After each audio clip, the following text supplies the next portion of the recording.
As mentioned, the SPR-Pro Uni 6800 includes 2 cordless batteries and a rapid charger. I'm gonna go ahead and pick up one of these batteries and slide it in. These are Makita style batteries. So we're gonna go ahead and slide this into the tool, and I'm gonna go ahead and install the SPR arm. So there is kind of a little catcher here or a post. You can see on the SPR arm itself, and I can move this around wherever I need to, but there's a notch, and I'm gonna line this SPR arm up over the nose of this SPR tool until I can drop this notch all the way through. So I'll do that now.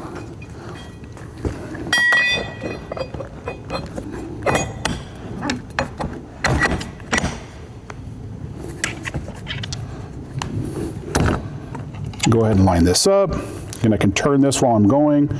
Just want to make sure I've got a nice little hole to drop this pin through.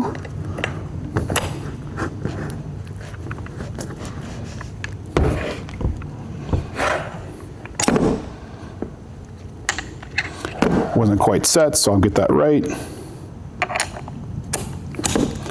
And now once that clicks all the way in and is flush with the SPR arm, I'm ready to go, and that's locked nicely into place.